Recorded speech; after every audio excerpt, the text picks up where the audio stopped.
بسم اللہ الرحمن الرحیم۔ عورتیں اعتکاف کیسے کریں؟ عورتوں کے اعتکاف کے لیے کن شرائط کا ہونا ضروری ہے؟ عورت کے اعتکاف کا طریقہ سنت، نیت کیسے کریں، مکمل طریقہ اور چند ضروری مسائل آج میں اپنی اسلامی بہنوں کے ساتھ شیئر کرنے جا رہا ہوں، اور یہ ویڈیو خاص میری ان اسلامی بہنوں کے لیے ہے جو کہ رمضان کے آخری عشرے میں مصنون اعتکاف کا ارادہ رکھتی ہیں، نیت رکھتی ہیں۔ میری اپنی ان تمام اسلامی بہنوں سے گزارش ہے اس ویڈیو کو مکمل دیکھیں اور جو مسائل ہیں انہیں پوری توجہ کے ساتھ سنیں۔ سب سے پہلے نمبر پر رمضان کے آخری عشرے میں مشروع اعتکاف کی فضیلت کیا ہے، اجر و ثواب کیا ہے؟ اس حوالے سے کتب حدیث میں کئی حدیث موجود ہیں۔ ایک حدیث کا مفہوم ہے، رسول اللہ صلی اللہ علیہ وسلم نے ارشاد فرمایا، جس نے رمضان المبارک کے آخری عشرے میں اعتکاف کیا اس کے لیے 2 حج اور 2 عمرے کا ثواب ہے۔ یعنی جو آخری عشرے میں مشروع اعتکاف کرے، اللہ رب العالمین اس کو 2 حج اور 2 عمرے کا ثواب عطا فرماتا ہے۔ اور یہ اجر و ثواب، یہ فضیلت خاص مردوں کے لیے نہیں بلکہ عورت بھی کوئی رمضان کے آخری عشرے میں مشروع اعتکاف کرتی ہے تو اسے بھی یہ فضیلت، یہ اجر و ثواب حاصل ہوگا۔ عورت کے اعتکاف کرنے کے لیے کن شرائط کا ہونا ضروری ہے؟ تو نمبر 1 پر اگر عورت شادی شدہ ہے، اگر کوئی اسلامی بہن شادی شدہ ہے تو اس کے لیے حکم یہ ہے کہ وہ پہلے اپنے شوہر سے اجازت طلب کرے، یعنی وہ اپنے شوہر سے اجازت لے کر اگر اس کا شوہر اس کو اجازت دے دے پھر وہ مصنون اعتکاف کرے، لیکن اگر اس کا شوہر اجازت نہ دے تو پھر اس سے رک جائے۔ اگر وہ بغیر شوہر کی اجازت کے اعتکاف کرے گی تو ایسی عورت گناہ گار ہوگی۔ نمبر 2 پر پاک صاف ہو، یعنی ہر قسم کی ناپاکی، حیض اور نفاس سے پاک ہونا یہ بھی شرط ہے، کہ وہ اگر ناپاک ہوگی تو اس کے لیے روزہ رکھنا جو ہے وہ جائز نہیں ہوگا، اور تو اس کے لیے روزہ بھی شرط ہے۔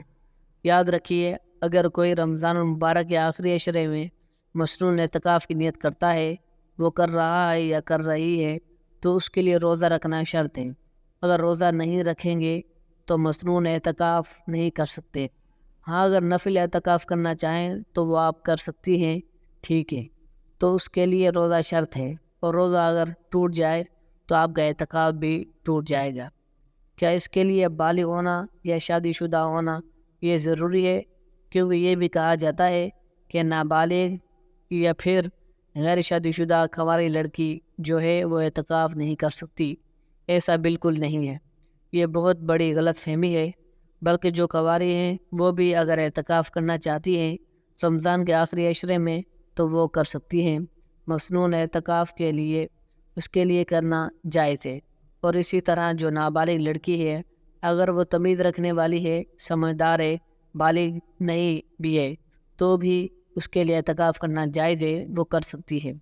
اب اس کا طریقہ کیا ہے دیکھیں۔ سب سے پہلے نمبر پر 20ویں روزے کا سورج غروب ہونے سے پہلے وہ اپنی بیت مسجد میں داخل ہو جائے اور رمضان المبارک کے آخری عشرے میں مصنون اعتکاف کی نیت کر لے۔ بیت مسجد یعنی جہاں پر وہ نماز پڑھتی ہے، گھر کے جس حصے میں، یعنی گھر کا جو کمرہ اور کمرے کا جو حصہ اس نے متعین کر رکھا ہے عبادت کے لیے، نماز کے لیے، اس کی بیت مسجد ہے۔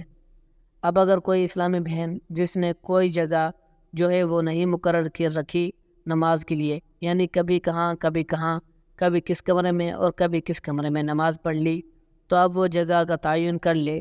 اعتکاف رمضان المبارک ایک خاص عبادت ہے جو مردوں کے ساتھ عورتوں کے لیے بھی مشروع ہوئی ہے، البتہ دونوں کے صنفی امتیاز کا لحاظ رکھتے ہوئے ان کے لیے چند ہدایات مختلف ہے۔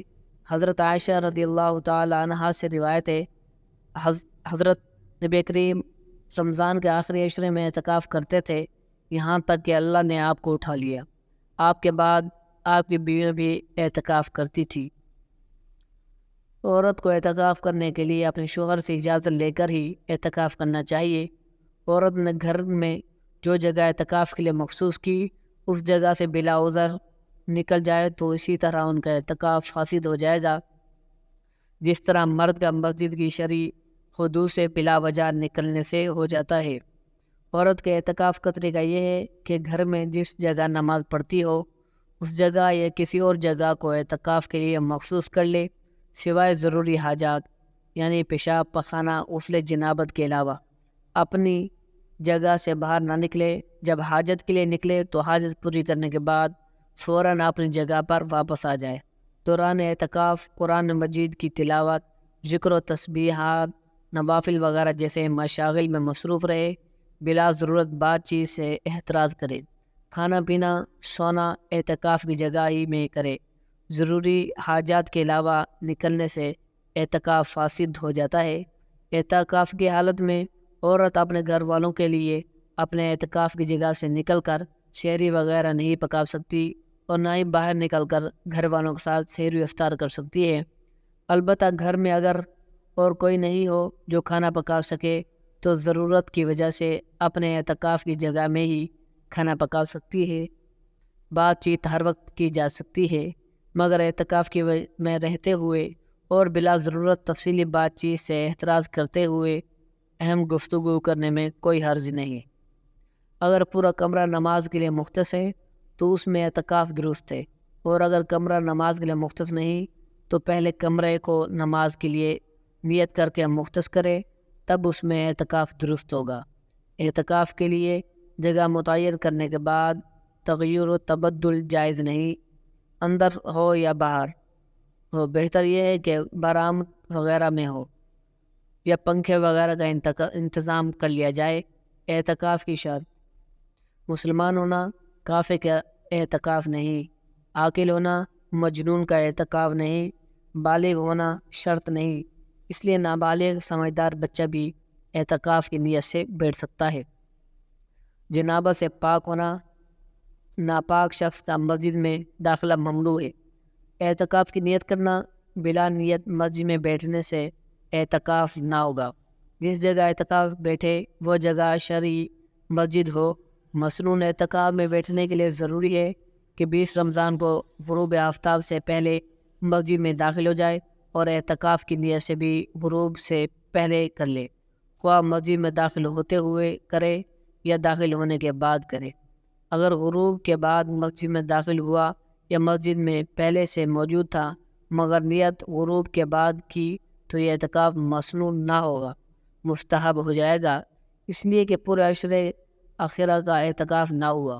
اللہ تعالیٰ سے دعا ہے کہ اللہ ہمیں نیک اعمال کرنے اور نیکی کے راستے پر چلنے کی توفیق عطا فرمائے، آمین ثم آمین۔ آخر میں تمام دوستوں سے گزارش ہے کہ اس ویڈیو کو لائک کر دیں اور چینل کو سبسکرائب کر دیں۔ ملتے ہیں اگلی ویڈیو کے ساتھ۔ اللہ حافظ۔